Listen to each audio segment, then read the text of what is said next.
I want you to guess how long it's been since Indiana won 10 games in football. That's who I'm going to be rebuilding today in 5 seasons, and I think this is the hardest one I've ever attempted because this is a program that's never won 10 games before. I know they're a basketball school, not a football one, but they're going to struggle in the new Big Ten, and to make my life even harder, I can only recruit out of these 2 states during the rebuild. I can only hop into 3 regular season games a year, and I have just 5 seasons to complete all of these challenges without failing a single one, because if I do, I'll be giving away a copy of the new college football game to a random commenter. Recently, these 5-year rebuilds have been super challenging, and we're legitimately set up for failure with this roster because so many of the top players on this team are seniors, with 27 of them graduating at the end of this first season. The only position group that's even decent is our quarterback room with Taven Jackson and Tyler Cherry, so that's a plus, and I think we have to start with rolling out the sophomore, which means senior transfer from Ohio Curtis Rourke is going to have to sit the bench behind Taven Jackson. I'm also going to redshirt 4-star recruit Tyler Cherry, which is one of the few red shirts we're going to get since there's so many seniors on this team. I just know this first year is going to go bad because we're only like a 75 overall and there's 5 top 12 teams on our schedule, and I'm not sure if I can fix Indiana in one of the toughest conferences. Between the 2 states that we can recruit in, it looks like we have about 100 prospects to choose from, but a lot of them aren't interested in becoming a Hoosier, which makes things more difficult. You know things are bad when we're projected to be worse than both Rutgers and Purdue, and we're not quite supposed to be the worst team in the country, but we're awful close here at 119. Just like I predicted, we're a 75 overall, and you'll see that we're losing points on almost every prospect that I'm going after, so we're going to have to remove a lot of these guys from our board. It might end up being okay though, because I was still able to find a couple of gyms that I feel like we're going to have a pretty good shot at landing, and Robert Reed, the highest overall on our board, is a JUCO, but he's also an 80 overall. Getting him would be great, especially since we're probably about to get destroyed by USC, and I swear if we lose to Southern Illinois, I'm not sure how I'm going to react. The preview for the game's already saying the 2 worst teams are going at it, and we do come out on top by 13, but my hope in getting some of these top prospects on our board is starting to go away because we keep falling behind by more. I'm going to scout the few remaining prospects in Illinois and Indiana that we have still not gone through, and between Brett Collins and Mike Huff, I feel like we found a couple decent players. I mean, how often do you find a 6'4", 2-star corner that also has 90 speed? That has to be a steal for us, and at Charlotte at home, we're going to go out and win again. It looks like Taven Jackson didn't play much though, with Curtis Rourke taking his place, so I have to assume he was injured for just that game, and maybe it would make sense to let the guy with more experience take over for his final year. I think seniors can perform better in sim, so I am going to go back on what I did, and I'm going to try to continue our winning streak at Nebraska. As for our recruiting class, there aren't many updates besides the fact that we ended up just gaining a lot of points on Johnny Thomas, which we need, so that gives me a little bit of hope, and I really think this one's worth hopping into. We have a lot of seniors out there on the field, so this year might be better than next season, and we should have had a touchdown there, but we're just going to have to get it here instead. This is the level of talent that we're working with here at Indiana, and that's the most disgusting blocking that I have ever seen. We're going to be lucky to get even 3 points. I think in order to win this game, our defense is going to have to make some great stands, and throughout the first half, they've seemed to do a pretty good job. The Cornhuskers only have 7 points, and we're about to get a touchdown, so assuming we don't give up something in a minute, we're going to have a 2-possession lead, but we missed an extra point, which is not good. That's the only reason the Cornhuskers are still in it with a few minutes left, and they're going to stop us on 3rd and 13, but our defense has legitimately played so well, and on this 3rd down, they're not picking it up. This entire game's been pretty boring, and Indiana football's not going to be good for a while, but we do have a chance to run out the clock, and I can't believe Ellison just fumbled that ball, but at least he picked it up. We're missing our starting running back due to injury, which is never a good thing, but at least Kalen Black's only out for the rest of the game, and we're just 2 first downs away from beating Nebraska. It hasn't been pretty, but they have not been able to stop the run, so we should be good to improve to 3-1, and that was a lane. It all comes down to this, and we are going to get it. So we've beaten the Cornhuskers in their own house, and I'm very happy with that result. I think I made the right decision making Curtis Rourke the starter, but unfortunately, there are some prospects that are starting to lock us out, so that's why I've saved up my head coach upgrades, and we're going to put them into locksmith. I really want to have a decent chance at getting this 79 overall cornerback, and it's about time that we start scheduling visit weeks, which we're going to do against Maryland. The only matchup we have before that is Rutgers, but even though they're a 75 overall, somehow they're ranked inside the top 25 and they destroyed us. I'm not that upset about it though, because we're still doing better than both Purdue and the Terrapins, but now it's time to really prove that against Maryland. This is probably our most important recruiting class, because in a 5-year rebuild, they're the only players that'll be here the entire time, and that's what makes this visit week such a big deal. I want to say that losing isn't an option, but we had a miserable first quarter offensively, and I'm glad that we're starting to pick it up. I am going to run commit on this 3rd and inches, but they faked us out with that little pass screen to the running back, and we need to bring him down, which would eventually set us up for another 3rd and long, and this time we are going to not get the interception. I want to compliment our defense for being the reason that we're in these games, but we just gave up 6 to them, and then they'd get a field goal, so it looks like we're about to end this first half down by 3 points, especially now, since we couldn't hold on to the football. I'm going to attempt the 53-yard field goal, but that looks like it might be short, and we just needed to get like a yard closer there. By the end of the third quarter, we are down by 13, and we can't pick this up, so it seems like we are going to lose. But it doesn't help that Curtis Rourke got knocked out for the rest of the game, and we're playing 5-minute quarters, so I feel like we have to go for this on 4th and 3, where Taven Jackson has the speed to pick it up, plus get a lot more. These Maryland defenders have got to be slow because he only has 79 speed, and he has still not completed a single pass. Heisman difficulty always makes things very tough, and I don't think I'm going to be able to scramble. We're going to have to get this over to Black, who ended up breaking a tackle, and we have a little bit of hope going into the fourth quarter. We're 0 for 9 on third down conversions so far, but we are finally going to convert on one, and this is where we're able to get it back within a possession if anybody could just get open. I almost want to hand it off again, but I know that's a bad idea, and we have got to get them off the field on this 3rd and 4, but they're going to be able to pick it up. They'd score a touchdown pretty quickly after that, leaving us with 3 minutes to come back down by 12, and if we don't get this 4th and inches, it's all going to be over, but we picked it up plus a lot more. So with a minute and a half left, we are still in this game. All we can really do is just run commit up the middle from here, but they've taken it to the outside, and that's a huge gain from them. Please knock them out of bounds, because that means it's not completely over, but that was not a good sign of what our run D looks like, and we know that they're going to keep it on the ground here, but they went with the read option. If they pick up this 3rd and 13, I would be so salty, but we're all over the halfback draw, and I'm telling you all, how this game ends is so important, which is why we need to be able to drive down the field in such a short time frame, and I am just going to throw this one over to Cooper Jr. I honestly have no idea how that ball was not intercepted, but now we're going to have R1. I don't know how he got open in the middle of the field, and we still have 38 seconds to reach the end zone. That's man-to-man coverage. We're going to take advantage of it all day, which means we're now 3 for 3 on this drive, and our drag route's also open underneath, getting us another first. It might be dumb to run the ball, but we're going to hand it off, getting into the end zone, and I think we just pulled off the comeback that we really needed. Our fans look super happy about it. They're all celebrating, and the fact that we came out on top is insane. The only problem is that visit week still didn't do that much for us in recruiting, and we landed 2 commits, but we were going to get these guys either way. We've also now hit the point in the year where everything's going to go downhill, because in the next 5 weeks, we play 4 top 18 teams, and we might as well just start to get things over with. The only week we have left for visits is against Purdue, which we're going to play, and that's the only game left that I see us coming out on top of, but we just shocked Notre Dame. I forgot to make Taven Jackson the starter again, but evidently I shouldn't have. And you know what? Even if we fail to land all 3 of these top guys that I really wanted, I'm going to be very happy with how the year went, because we're 75 overall, and we still have a chance to make a bowl game if we're able to pick up just one more win, but it didn't come there. However, we did make some major signings, getting both Braylon Fogel and Johnny Thomas, and those were the 2 gems I discovered that I really wanted to land earlier on in the season. Now, if we just beat Penn State, we'd automatically make a bowl, but I know that's probably not going to happen, which is why I saved one game to hop into for Purdue, because we have to have a winning record versus our rivals in this 5-year rebuild. We'd lose Willie Mason right before that game, though, to Illinois, so I'm hoping we can at least get one of these 2 DBs, because I've been competing for those guys all season, and I can't believe that this stadium is packed out. I don't know if all these fans realized that they were getting tickets to the football game and not the basketball game, but I'll take having a ton of supporters in attendance, and we're so close to being the first team on the board in this game, but we have to pick up this 3rd and 8, and that is what we do. Now on 1st and goal, we're going to hand it off right up the middle to Kalen Black, and the longer that this game's gone on for, the worse that it has gotten for the Boilermakers. Kalen Black has been going off all day, and our defense still hasn't given up a single point, which remains true. We ended up embarrassing our rivals, and that's a good thing since we have to have a winning record versus them, but more importantly, we also just made sure that we made it to a bowl game, and I'm amazed by that because we were able to do it in the Big Ten. Now with that one game, we were able to pick up a ton of other commits. There's only a few players left on our board, with one of them being the strong safety, but we did lose out on the corner, and that's frustrating, but it was also expected. At least our bowl game's against a smaller program, because there's zero chance that this first class finishes inside the top 25, and that means we're not completing a single challenge in this first season. Having 100% job security is a win in itself, though, and now I'm happy that I rolled with the senior quarterback. Since our rushing attack was so bad, we had to pass the ball, and none of these numbers stand out too much, but they're also not terrible. All we have to do now is pick up a bowl win, and I feel like if we're able to beat some Big Ten programs, we shouldn't have any issues with a Sunbelt one. I was completely wrong, though, because with a few minutes left in the 3rd quarter, we are trailing 21-7, and Taven Jackson's back out there on the field, but he's going to find an open receiver. Whenever I hop into games, Curtis Rourke seems to get hurt, and I've been trying so hard to keep up with the Red Wolves, but every single time we score a touchdown, they respond back. Our defense was good all season until this game, and we're going to drop the 4th and 3, so this mistake means we're going to lose the bowl, and that really stinks because I didn't think that was going to happen. I think it's going to be possible to build off of that first season, though, even if we are losing 27 seniors, which really hurts, because we're going to get a transfer like right end Clayton Butler, and we should also be able to sign strong safety David Bradford. Just like expected, that's what happened, helping our class climb up to number 46 in the country. And even if it doesn't have that many high overall players, I'm pretty happy with how it turned out because these lower overall guys can develop. Robert Reed should also make for a fantastic halfback while we find another replacement. And in order to not be terrible, we're going to need our player progression to go well, which worries me a lot because it's normally not good in our first couple of seasons, but this looks fantastic as none of our top players lost their overall. It actually went so well that I think I'm just going to redshirt Robert Reed and start Trent Howland for a season. And how did I not realize this wide receiver that we recruited is 6'6"? I love a lot of the prospects that we just picked up, but there's still going to be a lot of team needs that we either have to fill or make sure that we upgrade at, and that's not easy whenever you're only recruiting out of 2 states. This year it looks like we have 58 prospects and 42 prospects at our disposal, so that's even less than last season, but the number 1 player in Indiana wants to come to our school. I really hope Brian Golden ends up being a high overall, and he's an 81, so we might have just lucked out big time, and our schedule isn't looking as difficult as it was last season. We also somehow increased our overall even though we lost a ton of seniors, and we still have 4 years to fix Indiana, so I'm starting to feel a lot better. A lot could still go wrong though, especially when we have Ohio State, Penn State, and Michigan in our division, and that's why we have to capitalize on the chance to put together an amazing recruiting class. Now after I advance the week, I'm expecting to be losing on a lot of those prospects, but we're really not dropping points that bad on anybody on this board besides Jamal White, so we're going to remove him, and that allowed me to set aside our top 10 targets, which I'm very happy with how they turned out. I made sure that I maxed out Royal Treatment so we can get some big visit weeks, and that's going to give me some hope whenever we can schedule them, but we are losing to Ball State on Brian Golden, and there's some other players like Allen Nelson that I'm going to have to take off the board. I guess he realized that he didn't want to be a Hoosier, but we can do without having that defensive tackle. We do lose to Minnesota, which is a little frustrating, but now we play at Ball State, and we have to beat them since we've now lost 200 points a week on the 81 overall. I don't know what happened, but we're starting to lose a lot of those battles, and my only guess is because we're not that great on the field, so that's why I've stepped into this, but Tyler Cherry is out there on the field, and he's our backup quarterback. Apparently Taven Jackson bruised his shoulder, and maybe that's why we lost to Minnesota, but it doesn't really matter. That result's already set in stone, and we have got to bounce back, which we are going to do. Right now, we have our quarterback in that should be starting for us in year 5, so I'm perfectly okay with him getting experience, but our new freshman kicker missed his extra point. I'm not really a fan of how we've opened up here. We have to rely on our defense, which gets another stop, but eventually they would score, taking the lead, and on this 3rd and 11, we just tried to thread the needle. We're about to see how big of a leg our freshman kicker has, and that is going to be in, but we still have to hold them on this 3rd and 6, and I figured that they would have routes like that. Surely we can just make the tackle, and you've got to be kidding me. That would lead to a touchdown, but they also missed an extra point, so we're only down by 7, and after picking up that 4th and 2, we'd continue our drive where we should eventually get in, but Tyler Cherry didn't get it out quick enough, and this time he's going to. We really cannot afford to lose this game if we want to seem like a decent school, but our man-to-man coverage has not been sticking the way it needs to, and they convert on another 3rd down. I don't know what defense to put out there on 3rd and 7. I'm hoping something like this works, and all we have to do is make the tackle, but I missed and they ran out of bounds. You know, if we had some speed out there on the field, I'd feel pretty confident, but we just don't, and our offensive line also isn't that good. If they get into field goal range, this is pretty much over, but I'm all over the halfback screen, and of course they've gotten us to a 3rd and 18, but I feel like we should be able to pick it up. They'd get into field goal range pretty quickly after that, and they'd score a touchdown because I let them. I didn't want them to just settle for 3, but we are going to bomb them deep, so now we can tie it up at 23, and I might just go for the 2-point conversion here. I kind of like the look they're giving us, so we're going to hand it off, and it worked out, but we've had to trust our defense because if they get into field goal range, they could end this game. There's only 13 seconds left now, but that still gives them plenty of time to get there, and getting that sack just changed everything. All they can do is send up the Hail Mary. We should come out with the win against Ball State, and that was a crazy ending, but it worked out for us. I don't know how to feel about Tyler Cherry, but we did discover that freshman Braylon Fogel is pretty good, and that still didn't make much of a difference because we're losing points on everybody, and it's getting bad with Peter Cook. We literally don't have a lead for any of our top 8 guys, so I'm just going to schedule them for a visit against Rutgers, and we'll advance straight to that game, which means we have to sim against Illinois and Illinois State, the first game we're going to win, but I'm not as confident about this second one, and our rivals take us down. At least we have identical overalls with the Scarlet Knights, because not only do we have to win because it's visit week, but also to get our first conference win of the season. Taven Jackson should be back by now, but he still has a bruised shoulder, and now we're missing our starting running back, which is why I probably shouldn't have redshirted Robert Reed, but we're going to leave it how it is. I really want to land some of these 4-star recruits, but it won't be possible if we don't win this game, and if we're going to win a championship, this class is super important. To be honest, I'm not sure if Taven Jackson's been any better for us than Tyler Cherry, but we are closing in on reaching the end zone, and the rain just made us drop that ball. I cannot stand playing in the rain in NCAA Football 14, but I do like how realistic it is, and I hope it's like that in the new game. Our 3rd string running back was able to just tie it up, and after getting a stop against Rutgers, we're getting very close to scoring again on them, but we're trying to do it through the air, and our tight end should be open and fight his way in, but he doesn't. Now it's on Briggs to finish this drive off, and he does. But like always, as we sit here late in the third quarter, it's been our defense that's been able to keep us ahead in this game, and they seriously just broke that tackle. I really don't love running man-to-man coverage, but that's what we did here, and we should have caught that interception. Now it's 3rd and 5, and I'm not even gonna have enough time to get it out because none of our blockers know how to pick up a blitzer, and I can't believe that they're about to tie it up versus us. Here on 2nd and goal, Gavin Wimsatt tried to keep it himself, and he actually transferred to my favorite team, Kentucky, in real life, but I'm gonna need him to sell in this game, and that could actually happen as it's now 4th and goal. We just need to generate some pressure, and I'm gonna try to make the tackle with Holt. He throws it off his back foot, and we just gave up a touchdown to Rutgers. I think we'll be able to move it down the field in time because we only need a field goal, but there's only 34 seconds left now. It is 3rd and 2, and the cover 2 defense is not going to stick with Cooper Jr. Our freshman kicker's about to drill his first game-winning field goal, and we're going to win our visit week, which should make a big difference. I can't say I was thrilled with Kevin Briggs, but he's going to be filling in for a while, and pretty much all we landed was a punter. We have jumped into a lot of leads, but I know over time these are probably going to go away, so I can't get too excited about that. And Maryland might be a higher overall than us, but they're currently 1-4, so I'm hoping we can win this game on the road, which we don't. We all know that after that, our schedule's about to get a lot tougher too, facing schools like Michigan State, Ohio State, and Penn State, which is why we probably won't make a bowl game, because even Michigan, who's 3-4, we have to play on the road, and they're a 93 overall, so we're gonna lose. I'm really just annoyed because all these battles are gonna come down to the wire. We have so many schools we're competing with, and even Illinois started going after this 66 overall linebacker we had. So I need to keep leveling up so I can eventually put points into kitchen sink, and that's gonna take probably another season to do so. We're gonna lose to Michigan State too. So I was getting even more down until I saw this news. We might have lost out on cornerback Jason Davis, but we were able to sign Brian Golden, and I don't think it should have been as tough of a battle as it was against Ball State, but they eventually dropped out and we beat Ohio State. That's the second year in a row we've beaten a top 10 team to end the season. Last season it was Penn State, but they clearly learned from it, and now it's time for Purdue. The Boilermakers are 2-9, so we should win, but it's on the road, so you never know. And this stadium is not as full as ours was last season. I thought our fans might travel because our bowl game is on the line in this matchup, but then they'd have to watch our terrible offensive line play, and I can't believe how many sacks they've given up, but we're still up by 10. Purdue hasn't even gotten the ball past midfield yet, so I was expecting this, and here on 3rd and 8, it looks like they're going to send it deep. We cannot give this up to them, but we didn't, and we're getting it back again. It's pretty much over if we go up 17-0 before halftime, and that's what we've done, so I'm very happy with how this has gone, which is why I'm not surprised that we closed it out easily, and they never got any closer than 17 again. For all the battles that we are in, the only one that we'd lose is this one on Peter Cook, but we have plenty of good defensive ends on our team already, and I'm still so excited about Brian Golden. These stats for a free safety user are nuts, and Kitchen Sink 1 has finally become available. We obviously didn't have anybody in the Heisman race, so that means we're still not going to complete any challenges in season number 2, but I thought we'd at least make a bowl game, and they didn't give us one. I guess it's because we finished 6th in our division in the Big Ten, so it's not like we were that good, but then I realized it's because we had 2 FCS schools on our schedule, and that's what Indiana had in real life, so I'm not copying theirs again. Nothing statistically is very impressive with this team, so I'm just going to brush over everybody besides this wide receiver who transferred in a couple years ago, and I feel like he has a chance to get drafted. That would help us bring in more players to our program, but we only had one player eligible for that, and it was Taven Jackson, so I'm glad he decided to stay. As for this final period, since everybody, mainly Illinois, was so annoying, I'm only able to go after these 2 prospects, but I hope we can get them. And Purdue got Justin Brown, the cornerback that I really wanted. We lost a few, so we needed him, and this class is nowhere near the top 25. But I think next season, with some upgrades to our coach, we'll be able to get in some better players than this. If we don't get some corners in this next class, we're in a ton of trouble. And I'm hoping that those guys improve a lot, but I don't think we've gotten as lucky this season because I'm seeing a lot of regression, and you've got to be kidding me. At least the only 3 teams on our schedule this season that are ranked are the big 3. But we're going to need Taven Jackson to seriously carry this team, and if this batch of prospects doesn't turn out well, we're in a ton of trouble. Luckily for us though, I like what I see so far, and we just have to hope that we're able to beat out some of these other colleges for these players. But we have no idea how we'll do until we advance the week, and we're supposed to be the 44th best team. I'd love to say that I'm excited for the year, but as I scroll through our conference, I can't be, because our overall is still one of the worst in our division, and this is not a Big Ten game. I had to kick Northwestern out of the Big Ten in order to add other schools, but maybe I should have kept them because they held us to 0 points, and that's just embarrassing. All I'm saying is that better not happen against Ball State, because if we lose this as well, we're definitely going to regress as a team and we come out on top. So far, I'm actually really happy with how our recruiting board is looking, because besides Chris Thomas, I think we're going to be able to get every prospect, so we're just going to remove him, and as soon as prospects are ready to be scheduled for a visit, I'm going to make it happen against number 25 Illinois. The only other team we play beforehand is Minnesota, and after seeing how much better they are than us on paper, I think we all know that we're probably going to lose, but if this goes well for us, I won't really really mind, and I just wish they hadn't dropped out of the top 25. All it took was one loss by 5 points to number 4 Ohio State, but maybe that's because they're dealing with some injuries, and landing these 5 stars could lead to a top 25 class. That's one of the challenges we haven't come close to getting, so I'd love if we could take care of that this season, and I can't let Devin Leary's younger brother beat us, but he is going to get his team onto the board first. I thought our offense might be incredible with Taven Jackson at quarterback, but it hasn't been, as they have stopped us again, and after they scored going into halftime, it might be 10-0, because we can't do a thing offensively. This has not been a good rebuild from that perspective, and we don't get the 3rd and inches, but by this point in the game, we have got to start going for it, and thankfully we did complete this pass. On another 3rd and 7, they went with man-to-man coverage, and our 6'6" wide receiver gets open, and I remember being excited about him, but I wasn't sure if he'd ever make it onto the field. I mean, that's simply a pass that you just cannot drop, and Jackson's about to take the sack, but he did avoid it to slide down, so that should lead to a touchdown, and it is going to here. We would then get them to a 3rd and 10, which is going to be pretty difficult to pick up, assuming I can get the interception here with Hughes, who's also going to break a tackle, and that is exactly what I love to see. Brad Hughes just made the play of the game, and now we are going to roll out and try to find our wide receiver, but he didn't get open, so we're going to take it in, and what a run from Taven Jackson, finally living up to his expectations. The only problem is Illinois has driven it down the field against us, so we'll see what they do with 3 minutes left, and they are not kicking 3, they are going for it. We have to generate some pressure, and how's he open? I put 2 zones on that part of the field, so I don't know what they were guarding, but we all know that I'm going to do my best to cook up a solid defense inside the red zone, and that's been the one thing that we have done well in this rebuild. Here on 3rd and goal, they dropped the ball, and they should have caught a touchdown there. We just got so lucky. Now we have got to hold them, and we do, but I don't know what just happened to all of their wide receivers. They forgot how to catch the ball, and with this one 1st down, we'd win, but they have forced a 3rd and 6, so that means we should probably throw it here. They've tried to send in a blitz, and I'm going to dump it off to our running back. Robert Reed regressed during the offseason, but he was still able to help us clutch up during that play, and with a win like that, guys have to commit. This is the last year that we have Taven Jackson, so we needed to take advantage of it, and I feel like we have so far. We've been able to completely revamp our defense along with getting a much needed offensive lineman, but I still want to land guys like Eddie Kearney and then Michael Hart, who would end up making for an amazing wide receiver, so we'll see how all of that plays out, and we better not lose to Rutgers in this game. I feel like we have the better team, but clearly we don't. Taven Jackson hasn't helped us win that much, so I'm about to just start Tyler Cherry, because we need our season 5 quarterback to start developing, and it's already pretty clear that we're not going to be able to make it to the Big Ten championship. To be honest, if we don't take care of business against Maryland, making a bowl game's probably out of the question as well, so I feel like it's very important to hop into this. We still aren't dealing with any injuries, which is a good thing, because if we were, we'd lose even more, and there's only 2.5 seasons left in this rebuild. I knew this was going to be a challenge in the new Big Ten, but I also thought we'd start to figure things out, and the fact that we came away with that catch is insane. I don't really know how to feel about this game, because we have struggled to score, but our defense has played so well that it doesn't even matter. We can't complete simple 15-yard passes. Of course, right after I said that, they drive all the way down the field, but we are going to hold them, so we'll have at least a 4-point lead going into the half, but I'm going to try to get us some points before the half, just because we have about 30 seconds left, and Briggs is going to break a tackle, plus spin out of there, miss another tackle, and I think Kevin Briggs might have just had one of the best kick returns that I have ever had in NCAA football. I think it's going to be hard for Maryland to bounce back after that, but they did just stop us on 4th and 1, and of course I would choke in a game that we really should not be struggling in. I would love to get an interception, but it doesn't happen, and on the 2-point conversion, we don't get it either. It is ridiculous that they are still in this one with a few minutes left, and I have to hope that we do get open on that deep post, which does happen, but that was a very risky throw to make, and now I'm just going to run out as much clock as I can before we kick the game-winning field goal. Riley Reed's brother Robert Reed has helped us get down all the way inside the 5-yard line, and Maryland isn't even going to try to stop us from taking this home. Kevin Briggs played a big role in us getting the win, and he also caused even more players to commit to our school, like athlete Michael Hart. I told you all I wanted this guy at wide receiver, and we currently have a top 10 class, but we have to make sure that we maintain it. So I have a feeling that this one isn't going to go well for us, and it didn't, but we're following it up with a MAC opponent, and they might have a better record than us, but we are a higher overall team, so we are going to destroy them. That has to be the best game that Taven Jackson has ever played, and it won't get him into the Heisman race, but it will win him Player of the Week. Right now, just looking at the Big Ten standings, I know we can't make a conference championship, but we could finish in the top half of our division, and all it would take is a win on the road at Michigan State, which we ended up getting. This is a big moment for our team because we should be bowl eligible, assuming that we beat Purdue and we beat Ohio State too. I don't know how we keep doing stuff like that, but I'm going to dump a point into Kitchen Sink 3, and I hope that's enough to help us pull away on Eddie Kearney. All we had to do is not lose to Rutgers, and we'd actually be in the running for a Big Ten conference championship, but it would also take us beating Penn State in this game, and we've already gotten lucky against Ohio State, so I don't see that happening, and it doesn't. I'm very happy though because we still have a lead in this battle, and a win here would seal a winning record versus our rivals. That would be our first challenge complete, and we need to do that since after this year, we only have 2 seasons left. Interestingly enough, it's been Tyler Cherry that's been out there on the field, and that has not hurt us at all as he is making great passes. So I'm not upset that Taven Jackson's out for the rest of the year, and it might have been Tyler Cherry that helped us take down Ohio State. We're already up 21-0 going into the half against Purdue, and this was such a boring rivalry in this rebuild because they were so bad. We'd end up winning by 21 points, and if Tyler Cherry can play this well in his final 2 seasons, we're going to be just fine. We'd land a lot more players, which is going to help our recruiting class ranking, but we still find ourselves in a battle with Northern Illinois, and I feel like that shouldn't even happen since we're a member of the Big Ten, and that's a much better conference. One day we should have somebody in the running for the Heisman, and that needs to happen so we can complete that challenge, but at least we knocked off the top one, while also making it to a bowl game that we should win. I'm going to do my best to make sure of that, and Taven Jackson is still injured, so we are going to get to start Tyler Cherry in it, but it is a little disappointing that the 95 overall didn't have a full senior year. I think he would have put up some really good numbers, and Robert Reed got 200 carries, so it was all him on the ground while our top 2 targets were both seniors. I just want to see the Hoosiers win a bowl game, because if we can't do that, then there's no way we can win a championship in 2 years. And so far it's been pretty even, but we're getting pretty close to taking the lead here. All we need is a few more yards, and their defense didn't stick with our hitch, so the senior wide receiver puts us up by 7, and they've done a decent job driving down the field, but we're all over this wide receiver screen, so I think we just got them out of field goal range. That's gonna probably prove to be a massive stop, and they're pressing our 6'6" wide receiver, but he doesn't catch it, so I should have taken a smarter read. It hasn't really affected us though since we've opened up this third quarter playing well, and Alston has an issue when it comes to catching the ball. Every game that I hop into, he ends up dropping 2 or 3 passes, but we keep getting them out of field goal range, and there's no way that they drilled it from that far back. I was gonna be very impressed if that went in, and it looks like we are gonna get this 3rd and 6 until once again we drop the ball with our 6'6" wide receiver. He's the only reason that they're still in this one with a few minutes left, but our defense should be able to lock down here and catch the ball. I just want to end this game, win the bowl, but we got to make a couple stops. And you all know that inside the 10-yard line's my zone. I feel like I have a good enough defense to get stops, which is why I'd expect them to just kick the field goal here, but they're going for it on 4th and goal, and we cannot have any route bounces. We just didn't generate pressure in time, so they were able to score. But we ran out the rest of the clock to secure a win, and that means we're finishing this season at 8-5. We keep getting contract extensions because we are technically overachieving, but for the purpose of a 5-year rebuild, there's still a ton of work that needs to be done, and Taven Jackson's draft stock fell all the way to the 5th round. We also had 2 Ball State players try to transfer here, but I don't want either of them, and we should be able to land both of these 4-star recruits. I would have been so salty if Ball State stole Eddie Kearney from us, but they didn't. We finished with a top 25 class, and that was with only recruiting in the states of Indiana and Illinois. With 2 years left, we still have these 4 challenges to complete, and Michael Hart is going to go over to wide receiver like I said he would. But then there was this Zach Ingram guy, and we really needed some offensive linemen. I'm also going to move our punter over to kicker since he has more kick power than our other guy, and with our school prestige increasing, these training results should be decent. Tyler Cherry didn't go up by that much, but then I saw this +9 on Johnny Thomas, and I'm hoping that we can at least compete for a playoff spot, but our schedule looks incredibly tough. One big move I am going to make is redshirting John Foster so we have him next season, and that could hurt us this season, but I'm trying to build a championship contender. If there's any position group on this team that we need to focus on improving, it's definitely offensive line since we're losing 3 seniors this year, but I don't know how many good ones are going to be available in our pipeline states. It looks like of all the prospects we can choose from, there's 106, and the top overall guard has a deal breaker, so he won't come to our school. I think this might actually be the worst group of prospects that we've ever had to choose from, but look at Clinton Leonard. With 95 speed, the JUCO can play anywhere, so I'm happy we found him because outside of that, things are rough. I'm supposed to be finding offensive linemen to replace our seniors, but these guys are not going to be any good, and I'm so glad we didn't get a class this bad earlier on in the rebuild because that would have completely ruined things. Right now, we still have 2 seasons left, and we're currently an 81 overall, so that's a little terrifying that we didn't go up again, especially with Michigan, Ohio State, and Penn State being this good, and I might have just completely failed a 5-year rebuild, but it's still too early to tell, and I thought we had a really good offseason. One thing that would probably help us is making sure that this outside linebacker is starting at middle linebacker over the 71, and I did redshirt one of our best defensive players, so he's not in the equation for our overall, and I hope him coming back next season changes a lot. We're playing well, but these offensive linemen that we're recruiting are terrible, and Clinton Leonard's the only guy that would make a difference, so our team isn't going to change much next season, and I just got to learn how to play with some lower overall guys. We've already gotten 1 offensive lineman to commit, and for everybody else, I'm going to schedule them for a visit against number 13 Oregon, but I'm sure it's going to be an uphill battle, and I'm just impressed we have the number 4 offense in the country, but one of our star linemen's already hurt. We're very thin at that position, so we cannot have any more injuries, and I really just want to throw up a deep ball to one of our tall, fast wide receivers, which is what I decided to do here. I can't believe they're saying he caught that, but maybe Charles Alston got a lot better during the offseason because he was able to bring this one into his hands. Last season, we would throw it straight to him, and he wouldn't know how to react, but now we're throwing up jump balls. And I've been wanting to abuse his 6'6" height this entire rebuild. Tyler Cherry's also not a runner, but he was able to take that one in. And up until this point, our defense has been so solid, but we're about to give up at least 3 to them, and they got that one out so quickly. I really feel like this team's not an 81 overall because they're fun to play with. They have some beasts at wide receiver, and we're just going to hope that this works out so we could get into field goal range, but it doesn't. I have to give credit to Tyler Cherry, though. He can certainly chuck a ball down the field, and you've got to be kidding. That was just tipped into an interception. They're going to get a field goal. I cannot believe that we just gave that up to the Ducks, and we should try to get the pick here, but we don't. So we shouldn't have been so aggressive going into halftime. A win like this could really put us on the map, but we have to be able to pull it off, and here on 3rd and 12, they're trying to bomb us deep, which they do. I'm just going to continue to run commit and hope for the best, which is going to make them lose yards and fumble the football away, but they're able to pick it up. So we have gotten them to a 3rd and goal, and our defense is playing this well without our best linebacker, so that is a little bit exciting. We're going to get the interception with Golden, and I should not try to leave the end zone. Another issue is they continue to press us, so I want to beat them deep, but we have not done a great job of doing that. And that turnover led to them scoring, which means we are trailing. It is 3rd and 15. I'm going to avoid the sack, and we just need a route bounce to work in our favor. Tight end Johnny Thomas shouldn't have caught that ball, but it saved this drive. And now we're stuck on a 4th and 1, which is why I'm going to be smart, kick the field goal, and tie the game up. Normally I wouldn't, but this has been a defensive game, and our corners are not good enough to be pressing here, but we did anyway, and we make the tackle. However, there was a flag on the play, and they're saying we had a late hit. I was just trying to sack their quarterback, and it is like we barely touched. This is so dumb, but it's kept them on the field, and here on 3rd and 6, I tried to send in pressure. They're going for the deep shot, and we don't get the pick. That was the star free safety we wanted to have, and we have to figure out a way to beat these cornerbacks that have been locking up all game, but finally we've toasted number 16. So Charles Alston's coming up big time. I think we try to make this the final drive and then go for the 2-point conversion, assuming we get in, but they force an interception, and that's pretty much going to end everything. It was a rough day. We turned the ball over a ton, and you can't win whenever you throw 3 interceptions. I mean, it's like they're giving us another chance because we're stopping the run, but I don't know what they're going to pull out on 3rd and 12, and please just make the tackle. This game is not over yet. We have Kevin Briggs back to return the ball. We saw him have a great kick return last season, and he is able to spin out one defender, break another tackle, but we have more work to do. It looks like they're going with zone coverage, and we're going to go for the deep post, but it wasn't thrown where I wanted. If we led that ball correctly, we might have had a touchdown on that play, and we've gotten ourselves a fresh set of downs where Alston continues to run amazing routes. Even with his 171 yards, we only have 13 points in this game. Cherry's going to take the sack, and time is starting to wind down off the clock very quick, but we're going inside the 5. Of course, that's when Alston decides to drop the ball. So we don't have many options with 7 seconds left. I'm going to try to run the same type of play, and with 2 seconds left now, they're running zone coverage. One of our slants could be open, but they swatted it down, and we're going to lose to Oregon. That was a game we really needed to win, but we came up short, and I don't care about all these commits. All these linemen are going to be his depth pieces, and Clinton Leonard could make a nice difference. But the longer this goes on, the more I think we failed to rebuild, and depending how these next 3 weeks go, it's going to be very clear how the rest of our season's going to pan out. We beat Illinois, but this is still the worst that any of the 5-year rebuilds have looked in year 4, and you know what? We're starting to get a little bit of momentum, but Maryland takes us down. During that time frame, we'd also get athlete Josh Hall, and these 2 prospects don't really matter, but there's only so much you can do with an 81 overall team, and that loss to Maryland hurts because it ruins any chance of us making it to the Big Ten championship. I mean, if we somehow beat Michigan in Sim, I would get a little bit of hope, but that was not what I thought would happen, and this has happened every season, which makes no sense, especially since our backup took half of the snaps at QB. Thankfully, it looks like Tyler Cherry isn't on the injury report, and I can't stress enough how lucky we've been during Sim, as we are now inside the top 20. One win shot us so far up, and if the Wolverines lose again, we could make the Big Ten Conference Championship, but more importantly, a playoff spot is on the line if we're able to finish this season strong. Now, I have to make a tough decision on the other games we're going to sim, and I just have to trust that we can beat Notre Dame because this won't impact our Big Ten standings, and that is unfortunate. I still believe if we win out in conference play and make it to the conference championship, we could make the playoffs because we've only dropped down to number 23, but that's still a long way away from happening, and if we beat Michigan earlier on, surely we could beat Michigan State, which we do. Tyler Cherry's playing fantastic. I think he should be in the Heisman race, but he's not yet since we're only ranked number 19 now, and I'm not sure if Michigan's going to lose another game. They play their biggest rivals, Ohio State and the Terrapins, but the Buckeyes are sitting at 4-5, so my only hope is they pull it off as a 93 overall team, and we have to somehow take them down beforehand, which I'm not sure is possible, but we're going to give it our best shot. If we competed with Oregon, surely we can also compete with Ohio State, but their coverage is clamping us, so I'm going to keep it on the ground on this 4th and 2, and Reed is able to pick it up for us. This whole season's just seeing if this group of guys can be competitive with top teams, and they seem to be able to, with wide receiver Jermaine Moore getting his first touchdown at Indiana. Indiana. Ohio State's starting quarterback, who's been injured, is back in the lineup though, so that's probably why they've struggled throughout this season, and we just need to make the tackle. That is a big defensive hold, and we're driving down the field again with this 3rd and 10 going over to Fogel. I'm trying to give us our best shot at making it to the playoffs, but we fumble it away. The Buckeyes are going to pick it up, and please tell me that somebody can catch this guy. This is the worst ending to the first quarter we could have had, and ever since then, we just haven't been able to get a lead back on Ohio State, but we could on this drive. So I'm hoping for the best, and on this 3rd and 10, it looks like we're going to pick it up. We have so many more first downs than them, so the fact that they have a 3-point lead is just really disappointing. But that one turnover really hurt us, and now we're going to hopefully reach the end zone. I'd love to get them off the field on this 3rd and 8, and I knew they wanted to take that slant. So Brad Hughes gets another interception for his team, and he's been the go-to guy for user interceptions in this rebuild so far. I feel like we're about to come away with another touchdown, and they're probably expecting the run, so that's why we're going to pass, which they kind of locked down, but not enough to stop our backup tight end from holding on to it. All we had to do was not fumble it on that one drive, and we'd be in a much better position right now, but I'm very happy that we're doing this well as an 81 overall team. And here on 3rd and goal, I know that they're probably going to go to one of those hitches. They throw it on the run, and they are short. All we have to do is hold them here, and that drag underneath is what the computer normally goes to. I was all over it, but then they found Ken White because we didn't generate enough pressure. All they have to do is get this 2-point conversion to get it back within 3 points, and they did, but they've also come out pressing us, so I want to try to go deep on them, and that's what we're able to do. I knew that deep post route could get open. From there, we'd score another touchdown to seal our win, and Tyler Cherry played incredibly. He's going to have to do it again this week though, because even if we don't make it to our conference championship, if we want to make the college football playoffs, we have to beat Penn State here. We might have a chance if their starting quarterback's out, and it's our first snow game of the entire video. I've been waiting for one of these. They're so much fun to play in, but what's not fun is how well that they've shut us down so far, and it is going to continue. I haven't been able to move the ball, and our defense has kept us in it, holding them to just 3 field goals, but they're about to get in. We could really use the stop here, and I shot the gap perfectly. So once again, they're not getting more than 3, but our offense has to figure things out, and it's a shame that it's been so inconsistent. Even though I stopped going for deep balls, we're still struggling. Their coverage is just clamping, and I really don't know what we can do. It's taken me until there's 4 minutes left in the game to get into this position, but that touchdown to the freshman brings us within 5, and we've got to get the ball back somehow. I know that they're probably running, so that's why we're able to run commit, making it a 3rd and 5 where they decided to throw the ball, and we are not going to stick with them. We need to probably knock them out of bounds. The clock is going to continue to run, and this time they just handed it off, but they're fighting for even more, and you got to be kidding. We've done a pretty good job of stopping 41 all day, and they went with the play action, but that actually really helps us. We only had 1 timeout remaining, and I don't know why they continue to pass the ball, but we could get it back assuming they don't pick up this 3rd and 6, and I was all over the route that they wanted to take, but they're still going to end the game. I'm not happy with how we played offensively because there's 0 chance that we make it into the playoffs now, but at least I feel like if all of our players improve, we could make it next season, and Purdue beat us in OT. Michigan lost to Ohio State as well, which means the conference championship was manageable, and now we have to complete all 4 of these challenges in our final season. When you're 7 and 5, nobody's going to be in the Heisman running, and our bowl game's not going to be a cakewalk either, so we might just end the season at 7 and 6. I thought Tyler Cherry played pretty well. I mean, these stats are good, but they're not good enough, and I just realized that we're losing Robert Reed. Somehow he managed to finish 2nd in receptions on our team, and let's just see how this one plays out. I'm really not going to be upset if we lose it, but I think winning could help our team prestige, which has to do with how much our players improved during the offseason. So here in the 3rd quarter, we have to figure out how to score. Thankfully, after that drop, we'd force an interception, and now we're going to thread the needle. But their DBs have been all over the field, and can we please just tie it all up at 21? Tyler Cherry's had an incredible year. We at least should win this game, and he's already setting school records at Indiana. We should not be losing yards like we did there, and now we have to fight our way in. So a lot's on the line to start the 4th quarter, and here on 3rd and goal, we are going to get it. They would score again though, so we've had to work hard to respond back, and by the time we do that, there's only a minute left in this bowl game. We're going to have to trust our defense to hold the Sooners, and if we can just get them to a 3rd down, I'm sure they'd settle for punting it back to us, but they got a huge play. Now they're definitely going to go for getting into field goal range, and they keep on getting open, which is why we need to send a blitz at them, and that clearly worked on that last play. We're going to do the same thing here. So now it is 3rd and long. It's going to be very difficult to pick it up here, and I am all over the drag route, but we didn't generate any pressure. We're going to have to get this interception, and swatting it down works too. Now we get to try to throw it up to our tall wide receivers, and they're generating a lot of pressure, which is scary, but we got that ball out in time, and now we're going to have this route up the middle over to Hart that gets us to the 30. If we make it to the playoffs next year, this is the type of locking in that we have to do, and you've got to be kidding me. I did not mean to throw it to him. I panicked. Now we're in overtime, and they are trying to generate pressure, but we should get a touchdown. So I made a mistake, but we're also making up for it, and our defense has been all over them. It is now 3rd down. We should make the tackle here, but they were able to break free. So that sets up a 4th and 7, and this is the biggest play of the game. They go with the quarterback run up the middle, and we have completely missed him. I trust our defense inside the 10-yard line, though. We have proven time and time again that we can get stops here, and all of a sudden, it's 4th and goal. All we have to do is make sure they don't get in, and they really handed it off, which is why we're going to win the Music City Bowl. With getting our star linebacker back, I'm assuming we can make it to the playoffs next year, and I'm feeling even better seeing that we got a level 27 offensive coordinator, but our DC's only a level 9, and I'm going to have to move all these points over into game management. We also could lose players to the draft early, but that didn't happen as all 3 of them decided to stay without me having to convince them, and we were still able to put another player into the NFL. I really haven't cared much about this recruiting class, because even after signing him, it's barely inside the top 50, and I'll just have to figure out what to do with athlete Clinton Leonard. I don't think we really need him at corner since he's only a 77, so then I was going to use his 95 speed at wide receiver, but he's a better halfback, so we'll put him there. As for Josh Hall, this kid is going to go over to wide receiver, and I'm not very happy with how our offensive line turned out, but there's only so much that I can do about that. Now it's time for the most important player progression of this video, and becoming a 4-star school plus getting a level 27 offensive coordinator really helped us. With these game management upgrades, I have a lot of faith in this Indiana team, and besides the redshirt seniors from other states that were on the roster from the start, we have a full team of guys from Indiana and Illinois, which means we're ready for this final season where 3 teams in our division are ranked in the top 10. I'm surprised that we're projected to finish here at number 36, but we can work with this, especially since we've jumped up to a 91 overall. I didn't think our defense would be better than our offense, especially with the offensive coordinator boosts, and Tyler Cherry went from a 72 overall to a 96 in this rebuild. We know all that we have to achieve in this final season, and all I can really do is just simulate to the games that are going to be tougher as we're going to go out and destroy Ball State. If anybody on this team's going to win the Heisman, it's obviously Tyler Cherry, so we need these high-scoring games where he's hopefully getting a lot of touchdowns, but we just lost at Bowling Green and our season might be over already. How did they have 511 total yards of offense against us? Tyler Cherry didn't even play that bad besides this one interception, and that was a game I thought I could sim. With how tough our division is, especially having Ohio State as a 97 overall, we have no choice but to simulate this one at Oregon, and please tell me we come out on top. That is exactly what we needed, and I already know the 3 games I'm going to hop into, the one against Michigan, the one against Ohio State, and the one at Penn State. With that in mind, we can't have any more fluky sim results, and the loss to Bowling Green does make up for the fact that we beat so many top 5 teams during sim earlier on in the rebuild. I like seeing that we're scoring a ton of points, and we're going to do it again, but we've dropped games to Maryland during these sims, and we come out on top here. Well, we've made it to week 9, and it looks like everybody in our division struggling, but in order to make the playoffs, we still have to take down those 3 high overall teams, and I'm so happy to see that Tyler Cherry's sitting here on the Heisman race, but we have a lot of work cut out for us if we're going to complete this rebuild. At least the game is saying we have the number 1 offense right now, so that does make me a bit more confident, but you never know what's going to happen in a tough matchup, and I did put the freshman back there at returner to see if he could get anything going. He has 95 speed, and this is so close to being broken off. That was the perfect start to this game against Michigan, and Tyler Cherry has us flying down the field, so I'm loving how this is going. If he's going to win the Heisman, he needs to get a lot of touchdown passes without the turnovers, so keep that in mind, and the fact that they've already gotten down to our 2-yard line's not good. I took a short break to eat, and now we're not playing as well defensively, but I'm sure we can respond back as we are already about to get 25 yards, and this offense just makes things too fun. Here on a 3rd and 10, it looks like Michigan is going to try to pass for it, but our zone should be able to clamp it up, and I feel so confident whenever they're running this press man-to-man because it's so easy to beat. Our guys finally got good enough to where it no longer gives us any issues, and now we're going to go inside the 15-yard line, so we're getting closer to being able to pull away, and their defense just doesn't know how to stop us. There's the freshman making an impact as our backup halfback, and with 2 minutes left in the second half, we're going to get another. Ever since then, the Wolverines have respectfully shut us down a little bit, but they cannot keep that going forever, and that touchdown there would pretty much seal our win. I'm very happy with Tyler Cherry right now, and he's climbing up in the Heisman race, but he still has to beat out this Auburn QB. I don't know why this guy's number 1. He's only thrown for 18 touchdowns, while Cherry's got 1,000 more yards and 33 under his belt, but I think he'll end up jumping up to number 1 if we can win the Big Ten, and there's no reason we should drop this one. The Spartans are 1-7, so even though it's on the road, we're going to go out and beat them by 21 with another flawless stat line from Tyler Cherry, and we're about to face our toughest opponent of the entire video. There's a reason that they have 1 more loss than us, and they're still ranked 5 spots higher, and I feel like if we could beat them, we could beat anybody. This is a real test for how we'd hold up in the playoffs, and I feel like if they're going to run press man-to-man coverage, we should be able to beat them deep. That seems to be an amazing throw, but Charles Alston doesn't always bring it in. I actually moved him over to being our 3rd wide receiver just so he could do stuff like that, which I really need, because he's 6'6", and whenever you send a guy like that up the seam, you're normally able to have success. Now, luckily for us, we're going to get bailed out because the refs are saying that there was PI on the last play, but I'm still focused on getting this guy touchdown passes, and from a defensive standpoint, it'd be amazing to get them off the field on this 3rd and 8, which we're going to do. We're starting to cruise against teams I wouldn't expect us to, and Charles Alston in the slot is literally a cheat code. So far, we have scored on every single one of these drives, but that didn't last because Ohio State ended the second half getting 21 straight points against our defense, and now they're on the verge of making it 28-21, so we have to stop them. I'm pretty embarrassed at how quickly we just blew our lead against the Buckeyes, but they figured out how to stop us defensively, and we're going to need to pick up this third down where that was off target. By the time we'd get the ball back, it is the fourth quarter now, and I see that we do have our deep route open, but it's underthrown, so they're holding us again. And after getting a field goal, this one feels like it might be over very soon. We have to get this out in time, and we do. But even after eventually scoring, we're going to need a defensive stand, and we're so close to getting that here as long as we can just generate some pressure against them and we force the ball out. I've been locked in for this entire quarter, and we can still make the Big Ten championship and the playoffs without winning this game, but it would be nice to. As you can see, it's been pretty even, but I think if they start running cover 2 again, we're going to take full advantage of it, and that was actually cover 3 on that play. Tyler Cherry's already thrown for more yards than he did last season, so he's having an incredible year, and we cannot afford to lose to the Buckeyes. That was such a quick drive against them, but the refs are trying to ruin it, and I don't know how you could say that Alston didn't get both of his feet down. You only need one. Relying on our defense is not working so far, though. They keep moving it, so we might just be in trouble, and I feel like we're not going to stop them in time. It's going to come down to 4 plays here on the goal line. They're breaking that tackle, but they're also calling timeouts for themselves, so even if they do manage to get in, we're still going to have time to respond back, and it looks like they had somebody open. I will gladly let them step out of bounds so we don't have to burn any timeouts, and I'm trying to use the defensive line to get some pressure in, but we can't. So now we have to work to send this game to overtime, and that juke by Leonard could have been so good. With just 32 seconds to get into field goal range, it's definitely manageable, but there are things that could go wrong. Now it hasn't, and we all know that I'm not playing for overtime. I have got to go for the win here. If we could just break the press out there, we'd be in a great position, but we didn't, so I'm going to roll out with Tyler Cherry and then try to hit one of our best receivers, which has set us up here at the 4-yard line, and please don't get the interception. I can't believe I threw that ball. That was such a bad way to lose, and I hope it doesn't cause us to miss the playoffs. I don't think it will, since depending on the poll, we're number 16 or number 17, and as long as we win out, our spot in the Big Ten Conference Championship is safe, but it doesn't help out Tyler Cherry that much because he could have won the game, and we should have never choked that large of a lead. I'm still in disbelief that we lost that one, but our season's not over assuming we win here, and you best believe that we're going to come out playing the best football we have all season. If Penn State's defense is going to be that good, though, we could be in trouble, and thankfully that time their man-to-man coverage didn't stick. We would get a sack on this drive, which has caused them to have to convert a long third down, and I wish we didn't let them get into field goal range, but at least they're only going to get 3 points. That is much more manageable for us, especially since with this kick return, we could have one as Leonard hit the back juke, and there is just one player to beat on the left side of the field,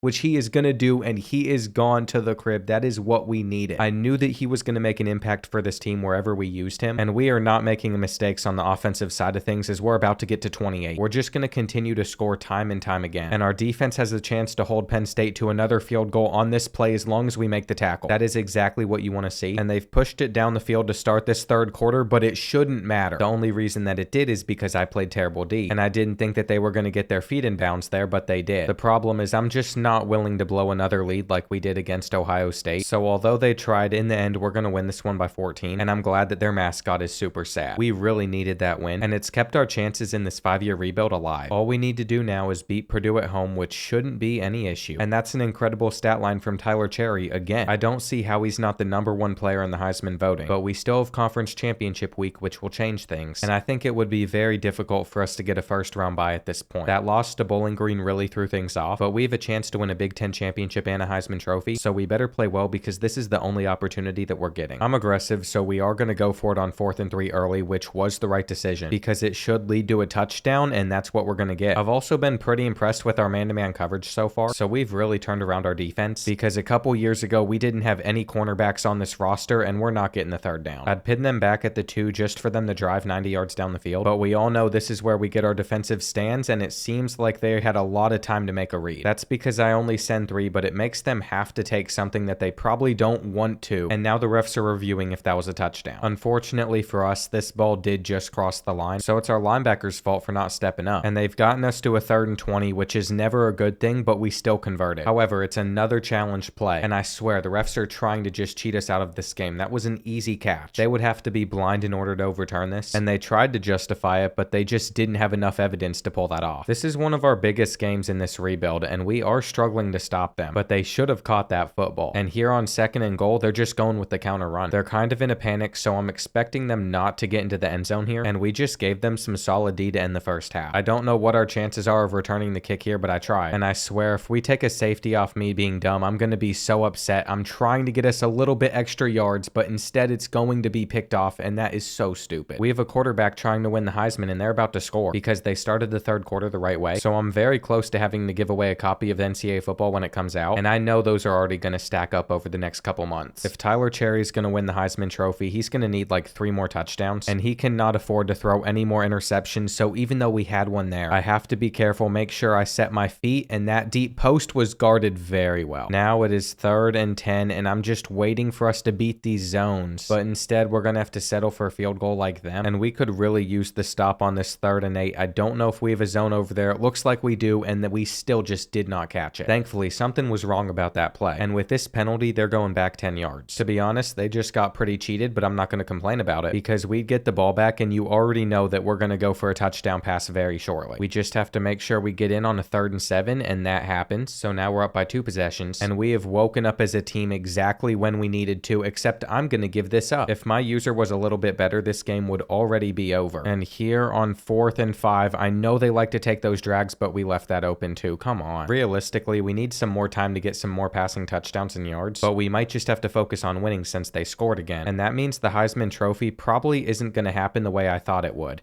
Come on, please just make the tackle. I can't believe they just got in there and now we have to run out the clock. But I should have known it would be difficult. We're playing a 95 overall. And here on 3rd and 6, I'm going to try to beat their man-to-man coverage, but they're going to get the interception. That is even worse. They just ran our route like it was nothing. And that literally gets open like 95% of the time. Now we have to hold them on 3rd and 6, and we got in some pressure, but they're going to break the sack and come on, get us that interception. Givens is the one that comes away with it, the sophomore, and we deserve to win this game. Now, it should all just be over, and we could take our win from there, but what is the fun in doing that when we could get some more passing yards with this team? We need a touchdown. And maybe, just maybe, the Tyler Cherry Heisman Trophy can still happen if we complete this. You would assume that his season stats would be enough, but it really isn't, and we gotta throw it away, which makes it 3rd and 5. That is cover 2, and what a great throw. I like how we were able to end that game, but I don't know if the stat line's gonna be enough, and at least we can celebrate our Big Ten Conference Championship. I figured the voting would probably go like this, but at least we were able to pick up a 1st round bye going into the playoffs, and that wasn't expected. But compare these passing and rushing stats to this. In all honesty, they're pretty even though we had 54 touchdowns to his 50. And it's nuts that with 5,000 passing yards, we only had 1,000-yard receiver. We weren't able to run the ball though since we were throwing it that much, and I came so close to saving this rebuild, but I couldn't. We could still win it all though, so we'll see if we can do that. And our opponent's not going to be easy either way. It looks like even though they were the lower seed, Alabama was able to come out on top by a lot of points. And I just know that we have another difficult matchup coming up. Of course, they have a 99 overall offense, and we better lock in quick. I can't fail 2 challenges. We have to win a championship. And we have opened this game up very well, already scoring 1 touchdown, with another one coming very soon, assuming that we can get a few more yards, which we get the first. It's nice to not have to worry about throwing for every single touchdown now either, because I think it's much easier to get into the end zone on the ground. But as I'm saying that, we've lost a ton of yards. I scored the first touchdown in 3 plays, but this one has taken a lot more effort, and they're about to pick us off, so I probably shouldn't have forced it. We'll take our 3, making it 10-0, and then they'd score next, but we should still be fine because we're about to get one ourselves. My goal throughout the playoffs is just remain 1 step ahead at all times throughout them, and if we could get a decent return going here, that means we could make it 24-7 going into the half. I'm hoping for a touchdown type return, and Leonard just doesn't have the speed to get around everybody on the field. I think he won a Jet Award though, so I'll have to double check on that after this game, and you know we love that deep post because our 6'6" wide receivers there in the middle. Moving him there has definitely helped out our offense all around, but Alabama still has some pretty solid defense, so that's why this game is not over yet. I think it's pretty impressive that Michael Hart as a sophomore is leading the team in yards, and recruiting Johnny Thomas as a tight end was a great idea at the start. To open up the 3rd quarter, they're going for a touchdown, and we are not going to hold them here. We have a chance again now, and this is prime positioning for the defense I love to run to actually work. I'm just going to use her over the middle so they don't get anything too fluky, and it's a halfback screen, but we can't hold them. except they're saying we tackled them a bit short. I didn't think we made that tackle in time, but we did. And now Alabama's in a position that they're not going to be able to come back from. It's about to be a 21-point game, and throughout the final quarter, all they were able to do was get 7 more points, so we're moving on to the semifinals, and I will definitely take that. Now, funnily enough, we could end up playing UCLA next, and they should be in the Big Ten, but I didn't add them to it because you can only have 16 teams. Both them and Northwestern shouldn't have made the cut, and this game is going to come down to the wire, but Utah didn't get the 2-point conversion, and after not recovering the onside kick, this one's pretty much over. I'd actually prefer to play Utah because they have the guy that took the Heisman Trophy from us, but with that first down, it's not happening. So now UCLA stands between us and a spot in the championship. There's been way too many tough games on our schedule this season, and our two teams have the top 2 offenses in the country. I just want to finish the Indiana rebuild, but I'm worried that we're going to drop one of these final games, and they'd score first, but we should respond back. Now they're on a 3rd and 10, and it seems like they're going to go with 4 verticals. We should be able to win this 50-50 ball, and that's some solid D from Mike Huff. I still haven't been able to get more than 1 return going with Leonard, but we could do it with this punt one as it takes us past midfield. And not many teams are coming out running press man-to-man against us, which is why I'm not surprised that was cover 3 and we're still going to toast it. I was able to build such a solid offense with this team, and I'm still mad that Tyler Cherry didn't win the Heisman. As this game's gone on, we'd continue to find ways to reach the end zone, but they almost picked us off, and I want to pull away in this one as soon as possible, but they are stopping our halfback toss to the outside. Kevin Briggs was not a great halfback, but I guess he wasn't meant to be, and surely Charles Alston set some records. Now UCLA would score near the end of the first half, so it seems like we're only going to be up at 7, but we can throw up jump balls like that, and we have a 6'6" wide receiver for a reason. I know it's not a guarantee, but I am expecting him to come down with one of these balls at some point, and he is broken free. I don't know what the safeties were thinking there, but that's how you end a first half, and we just need our defense to keep on taking care of business, but Golden cannot make the tackle. I was so excited to get that free safety when he was an 81, but he's been hit or miss, and as this game goes on, I just want to maintain our lead over them. After holding them to start the 4th quarter, they should punt it back to us, but there's still a lot of time left in this game, and could this be the time that Leonard is able to break free? These back jukes seem to always help,